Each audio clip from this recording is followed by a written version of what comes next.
I'm working on this table that I really this chair that I really like. I have there's this chair that was designed by Mira Nakashima for the Concordia chamber players, and I really like the design. Like I know a lot of people that follow the Nakashimas. They really like the conoid chairs. I really liked. I mean, the conoid chairs are cool, but I saw this chair on their website, and I was like, wow, that's really cool. I want to try to make that. And so I've been working on it for the last few days. And coming down to it, we've got the pieces here pretty much cut out. I've got the seat. The seat is basically two shapes. Basically, what I'm doing is I made some patterns. Right, here's some patterns here. So this is the chair pattern. So that basically goes like this, right? Like that. And I cut it out. So this is what was it? It was 8-quarter walnut. So there's a couple of this the seat back here, the different legs, and then the rear spine of the chair. What I was and so basically I cut it out and used some walnut. This is local walnut to where I live in Maryland, and my local sawyer, grew this on his. Well, it's from his forest, and he's harvested it. And now I'm trying to make it. So what we're doing right now is we're taking these legs and we're putting in dominoes. These are 10 by 50 dominoes that we're putting in here to locate them on the top. So I've already done the first one. Then I thought, let's do a little bit of a live stream and kind of show the idea behind it. So that's the first leg. So now we're going to put the dominoes in the second leg. And kind of that's what we're going to do now. So I'm going to put this over here. Let me put this over here. Turn that on. Now, if you're not too familiar with the domino is made by a company called Festool. And Festool is a German tool company that makes really, really high quality tools. They're very, very high quality. They really make a difference when you're doing woodworking. And so we've got that going on here now. And I'm going to show you what we do here.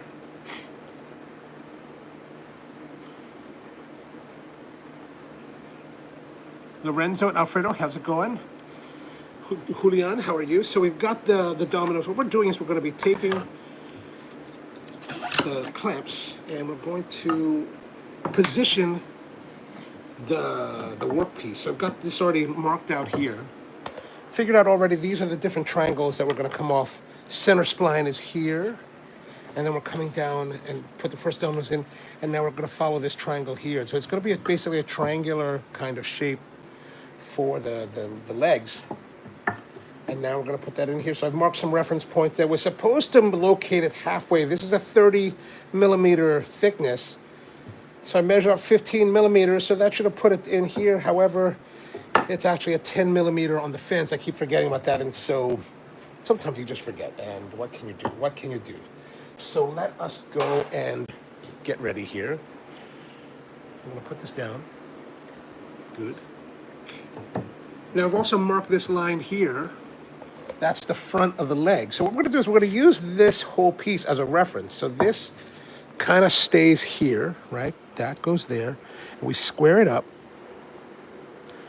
Now what we're going to do is leaving that there, we're actually going to lay it down, and that's going to be our reference for, oh darn it, let me do this. Let me do this by hands because instead of holding the camera. So I want to make sure we're all lined up. Now lie it down. And it should line up with that line, right? There we go. That'll be good.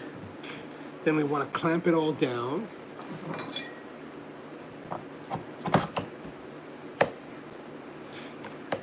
And like I said, we're going to use this now as a reference for the domino.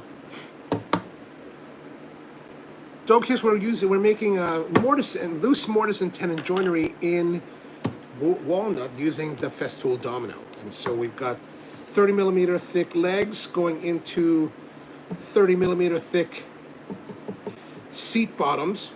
Now the thing is, we want to drill mortises at different depths, right? So we're going to be using these 50 by 30 millimeter dominoes, or 10 by 50 millimeter dominoes.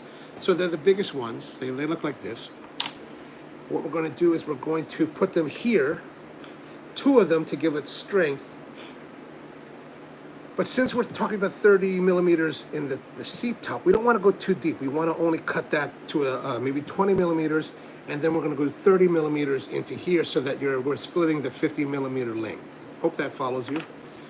So we've already set it up so that the fence here, when I put it down like this, actually references off of this, which references off of here. So it shouldn't touch the bottom. It just kind of hangs out. You can kind of see that more like this, right? You can see it's kind of totally floating. What we're going to do is we're going to use the reference point off of this edge on the far side and match it to this pin. And that will give us a distance from the edge of 37 millimeters to the center of the bore. So I'm just going to do that now. Oops.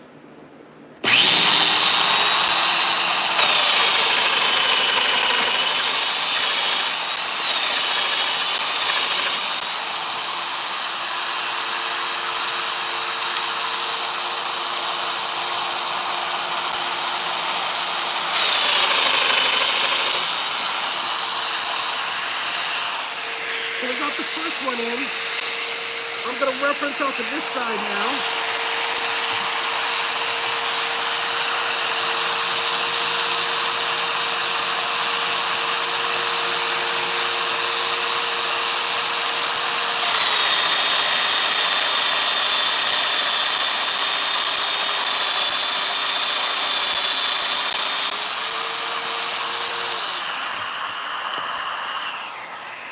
All right, so that gives us our 2 mortises here. You can see that we put some mortises, these holes, and the dominoes will fit in those holes. But we're not going to do that yet because we still got to put the other 2 that are here. And just we did slide a little bit. So we want to make sure that we're on our references, and now we want to make sure that we're going to be measuring off of the center of these holes, right? So now I'm going to take our pencil. We're just going to kind of go a little bit on the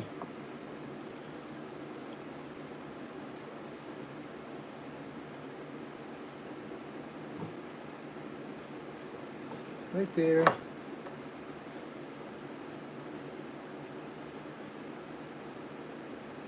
Right there. Now we're going to use those lines the center lines to mark positions. So now we've got 2 strike lines, and what we're going to do now is we're going to use the scale on the domino. You can kind of see it here, right? You can kind of see it through there. You can see that little scale, reference scale.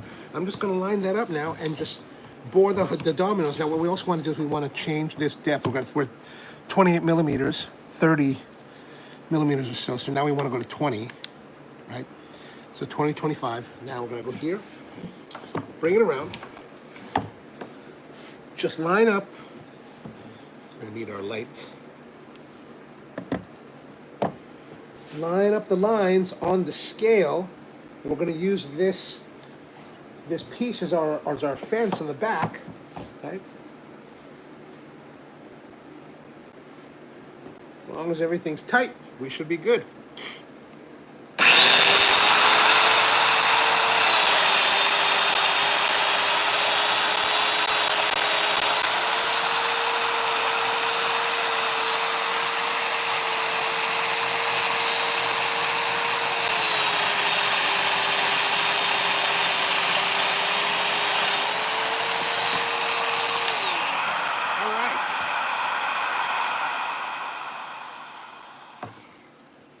That takes it off.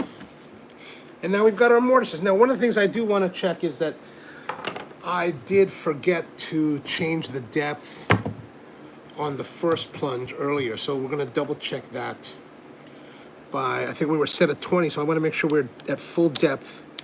We're going to rebore this just in case. Again, we're going to closes up. Reference off of there, and we should be good to go. Now, it did move, but that's all right because we're referencing off this piece and not using this to bore here.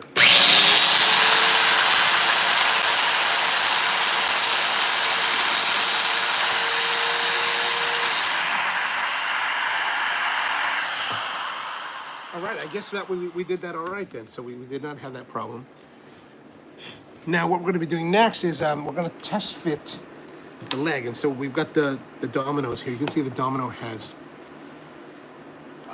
actual like ribbing here on the sides, and then they also have these kind of like designs on the faces. These are actually meant to hold glue so that you get more surface tension, or actually you get more holding power when this loose tenon is inside the two mortises, right?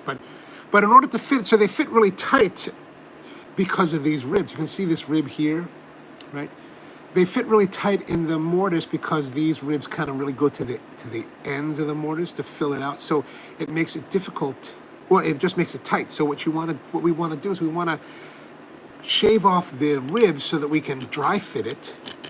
And I can just use a block plane, or you can use sandpaper. I normally have been, actually until today I've been using sandpaper. So this is the first time I've been doing this. Just be careful, of course, there is a blade if you're using your block plane, and you don't want to get your finger caught there. So we're going to do 2 of them, so we're going to get rid of both. The ribs on both. Good. One more pass. All right, good. So now that's good. Now we're going to take that and fit it in. This one is what we call tight. This is loose. You can see how this is wider than this one. And conversely, this one is tighter than this one. Now this is big, and they're interchangeable really because I made a mistake. I really just wanted one of these. I wanted these 2 to be the tight ones, which makes the reference points easier, but either way it'll work. And so we're going to put them in the tighter ones because the tighter ones don't move as much, so it's easier to it's more difficult to lose control of it. So now we can put these 2 together, and there it is. Although, see, there's something wrong here. Something is rocking. It's not fully seated. Now, that basically means that we've got depth differences because I think we didn't go deep enough with some of these. Now, what we're going to do is we're probably going to have to go deeper on this one just because that's going to be, but that we've already gone as deep as we can on this particular mortise, right? Let's double check that. One of the things about woodworking, there's always errors to be made. Always errors to be made. Let's have a look here and see how deep are we talking.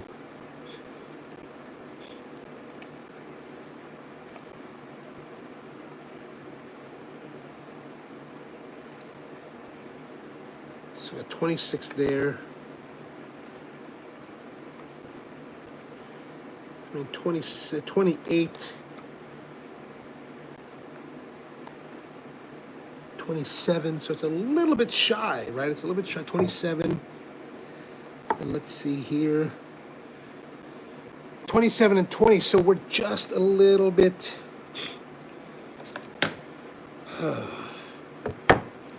we really are just a little bit shy of that. So what I'm going to do is I'm going to bore just a little bit more.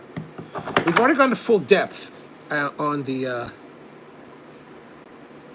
So I'm going to line this up against this line to use it as our reference. Hopefully this will be still valid. Should be this way.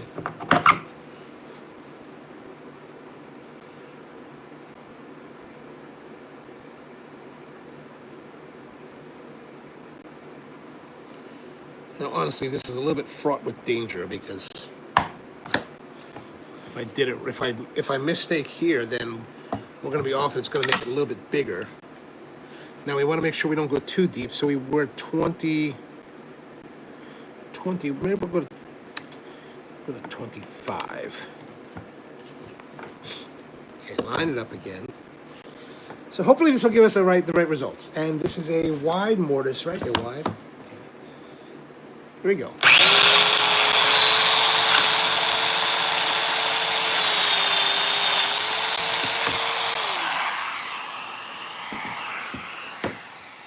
Okay, that gave us a little bit more depth.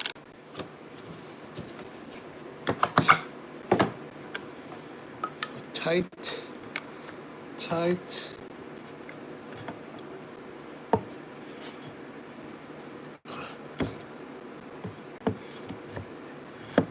There we go. Now it fully seats. That's exactly what we want. We want it to fully seat down here. Mom, how are you, man? Good to see you. Now we're going to put this one in, and that should fully seat. Oh, no. All right, so there it is. The two legs are now fully seated. Now there's still a long way to go with this. We're not going to finish it today because there's a lot to do, and I got some stuff to do tomorrow. But there's the legs. How does it look? Let's see how it looks. Let's see how it looks like this.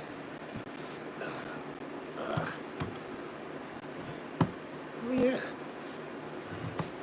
not too bad. I mean, not great yet. We're still trying to figure it out. Now there is a spine, like I said, that's here, right? So that's going to come in like this to be the back of the three.